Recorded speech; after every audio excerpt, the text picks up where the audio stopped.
Salah satu kemajuan NU ini disebabkan 3 faktor. Faktor yang pertama, Gus Dur. Gus Dur itu bisa memajukan NU dengan pesat. Kesaktian Gus Dur lah, semua tahu dan mengakui. Ada cerita sedikit dari kesaktian Gus Dur. Dulu semua pengurus PKB yang nulis buku tentang Gus Dur dipecat semua oleh Gus Dur. Termasuk Hanif Dakhiri, saya, siapa lagi nih? Eman Hermawan. Pokoknya semua yang nulis buku tentang Gus Dur dipecat semua. Itu aneh kan? Termasuk saya suatu hari dipecat Gus Dur tiba-tiba. Dipecat, kemudian mengira saya melawan segala macam. Saya terima, saya menyatakan penerimaan. Terus kumpul-kumpul kita. Iya ya, kita semua ini yang nulis buku tentang Gus Dur malah dipecatin semua sama Gus Dur. Tapi kata Pak Jiwo Tejo, orang-orang yang dipecat Gus Dur itu justru orang yang akan dijadikan oleh Gus Dur.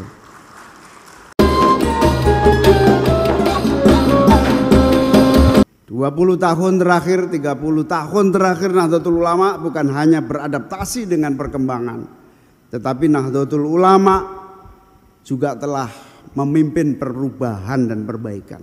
Bahkan negeri ini menjadi negeri demokrasi karena dipimpin oleh Nahdlatul Ulama langsung di bawah kepemimpinan Kiai Haji Abdurrahman Wahid melalui forum demokrasi, melalui berbagai pemikiran-pemikiran demokrasi yang akhirnya kita bisa menikmati era hingga hari ini. Era reformasi jauh memberikan banyak kemajuan, banyak peluang untuk jauh lebih baik dibanding era Orde Baru. Tidak semua Orde Baru jelek, tapi hampir pasti evaluasi Orde Baru menjadi Orde Reformasi akibat berbagai penyempurnaan dari kesalahan-kesalahan sistemik. Begitu juga reformasi yang sudah sekitar 20 tahun lebih ini juga tidak semuanya berhasil. Banyak sekali titik lemah dan berbagai kekurangan yang sangat dahsyat. Termasuk salah satu kelemahan era reformasi yang paling mendesak untuk diatasi adalah politik yang pragmatis. Kompetisi yang tiada henti. Kelihatannya damai tapi kompetisinya tidak pernah berhenti 24 jam. 24 jam. Ini sistem yang melelahkan. Apalagi di pemilu sangat pragmatis. Uang menentukan banyak hal dalam perilaku pemilih. Yang itu artinya masa depan kader-kader NU juga agak madesu, masa depan suram.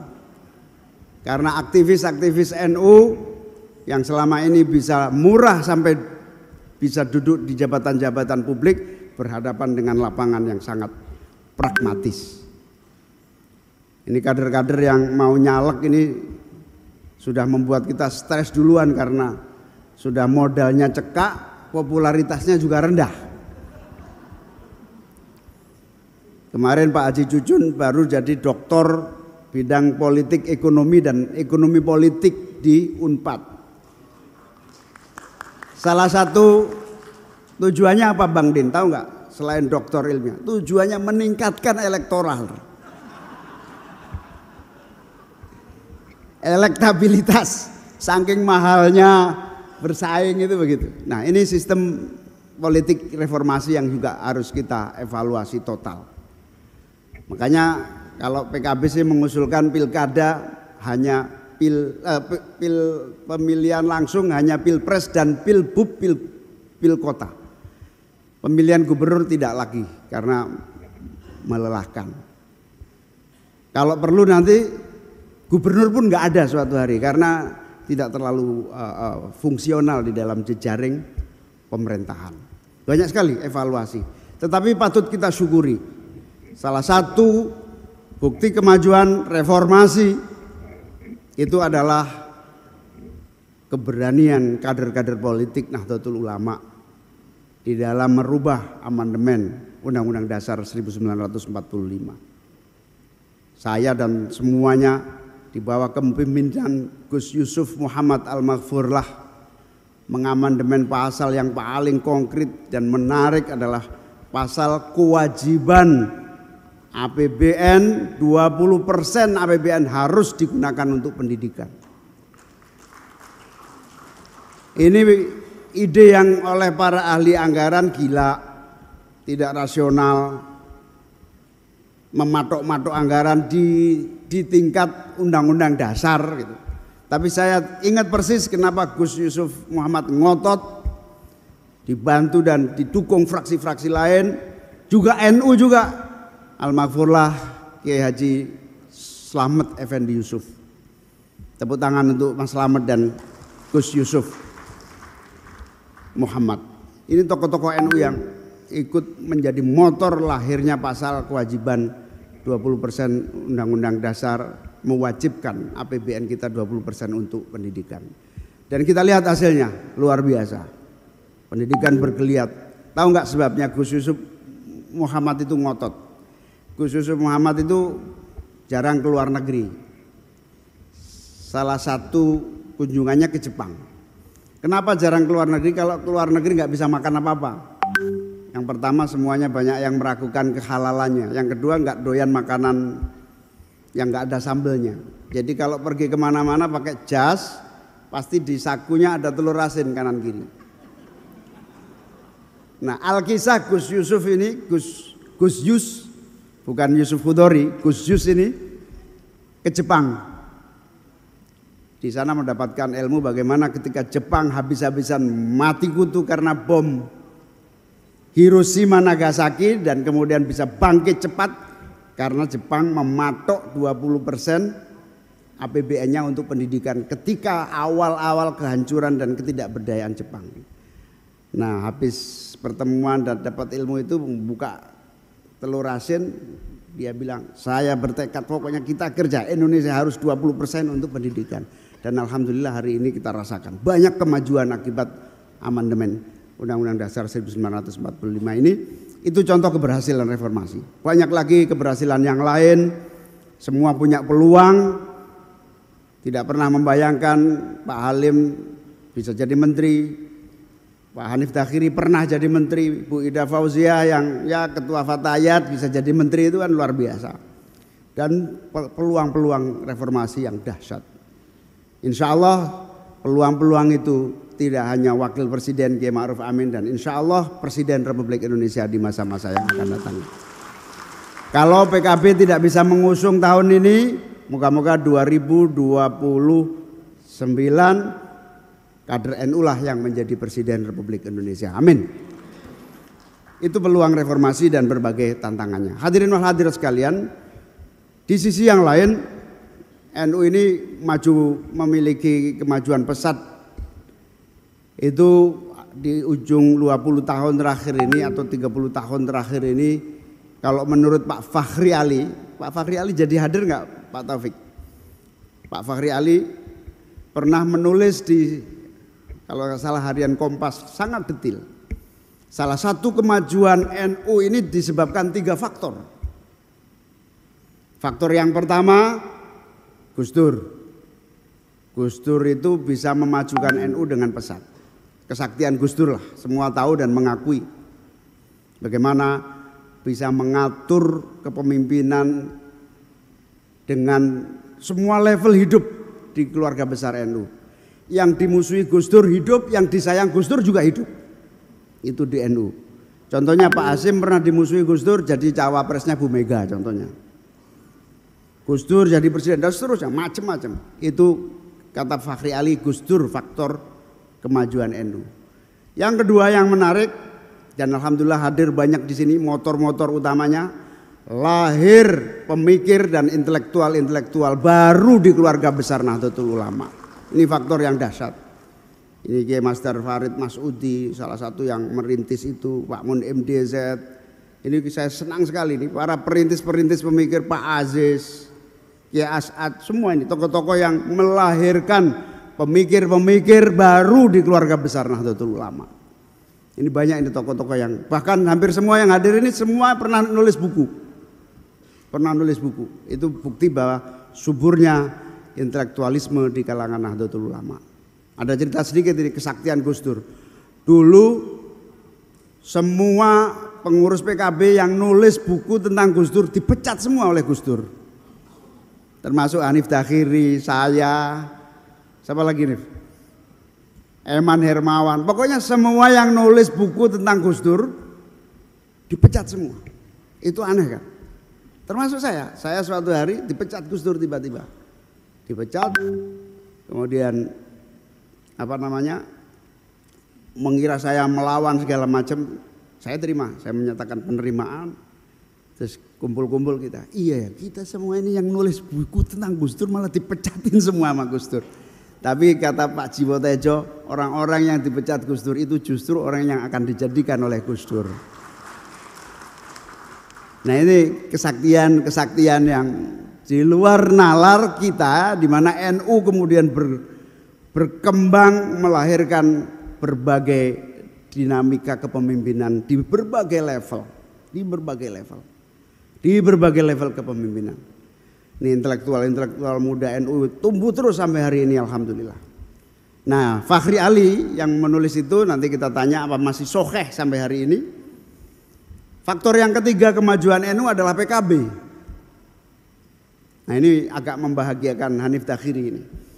Karena PKB dianggap salah satu faktor yang membuat NU maju. Tepuk tangan dong kira-kira gitu. Itu tulisannya Pak Fakhri Ali. Karena apa ya? Alhamdulillah PKB saya laporkan pada para senior. PKB ini hampir 2000 anggota DPRD di mana-mana di seluruh pelosok negeri memiliki peran yang sangat luar biasa. Totalitas pengabdiannya di berbagai kehidupan ke-NU-annya. Ini juga yang paling penting, PKB telah mampu mendorong mobilitas vertikal kader-kader NU di berbagai level di pusat, daerah maupun di seluruh penjuru tanah air. Alhamdulillah. Di sisi yang lain banyak sekali, nanti saya tidak perlu menilai, silakan dinilai bahwa akhirnya dari berbagai kemajuan itu patut kita syukuri.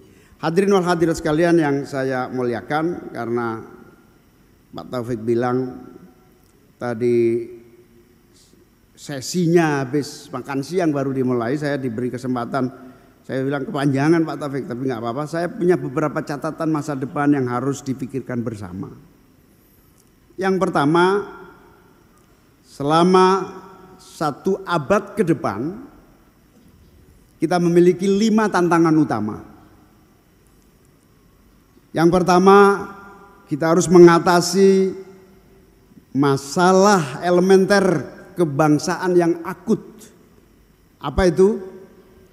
Kemiskinan dan kebodohan. Ini masih tingkat pendidikan yang rendah, masih 40% lebih warga bangsa kita ini memiliki tingkat pendidikan maksimal sekolah menengah pertama.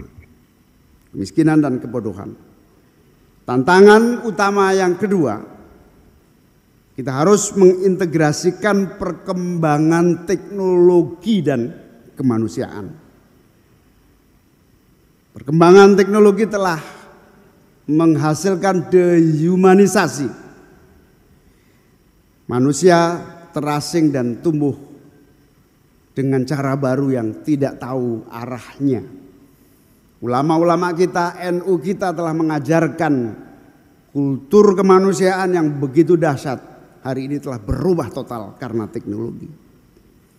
Sehingga tantangan utama yang kedua ini adalah bagaimana memanusiakan manusia di tengah ancaman dehumanisasi yang begitu cepat dan dahsyat akibat revolusi teknologi, terutama revolusi teknologi informasi atau IT. Tantangan yang ketiga,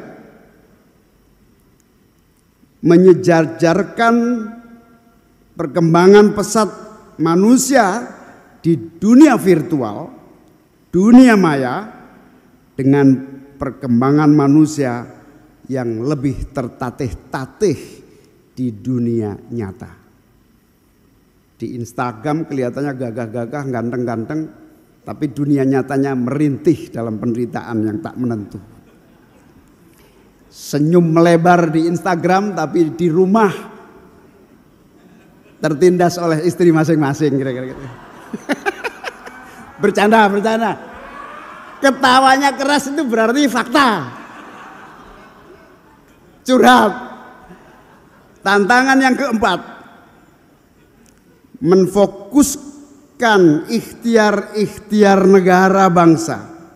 Dan negara bangsa ini bagi penyelamatan bumi yang semakin rawan akan hancur. Bumi kita akan roboh karena kerakusan dan ketamakan kita, dan kita akan mewariskan bumi yang miskin kepada anak turun kita. Saya mengingatkan, PKB logonya bumi seperti Nahdlatul Ulama. Mari kita selamatkan bumi hari ini dan di masa-masa yang akan datang. Tantangan yang kelima, sejalan dengan masuknya Indonesia ke abad kedua sejak kemerdekaan, memastikan bahwa Indonesia menjadi proyek percontohan besar dunia yang mensejajarkan posisi demokrasi dan kesejahteraan. Mensejajarkan demokrasi dengan keadilan dan kemakmuran, bersumber poros dari ajaran dan nilai-nilai agama. Kita yakin dan optimis bersama ulama-ulama yang tidak bisa dipungkiri peran, harisma, kiprah yang dimainkan sejak sebelum negeri ini lahir hingga hari ini dan ke depan. Para ulama-ulama kita, para wali-wali kita telah mampu melahirkan peradaban mulia sekaligus masa depan yang cerah bagi kehidupan umat Indonesia maupun di seluruh dunia. Kita semua PKB siap melayani perjuangan ulama dan seluruh bangsa Indonesia. Terima kasih atas kehadirannya. Mohon maaf apabila ada kesalahan dan kekurangan dalam pelaksanaan 1 abad Nahdlatul Ulama. Mari kita buka sarasehan sehari ini dengan bersama-sama membaca basmalah. Bismillahirrahmanirrahim. Semoga Allah senantiasa memberikan hidayah, pertolongan, kemudahan dan kesuksesan bagi perjuangan kita semua. Wallahul muwaffiq ila aqwamit thoriq. Wassalamualaikum warahmatullahi wabarakatuh. Oh iya, saya lupa. Wallahul muwaffiq ini Yasona Lawli sudah 5 tahun ini seorang Kristen. Kalau pidato di DPR maupun setelah jadi menteri mengakhiri pidatonya dengan wallahul muwaffiq ila aqwamit thoriq. 2 tahun terakhir ini Bu Sri Mulyani tidak pernah pidato tanpa mengakhiri dengan wallahul muwaffiq ila aqwamit thoriq. Artinya semoga semua pada akhirnya NU semua. Amin.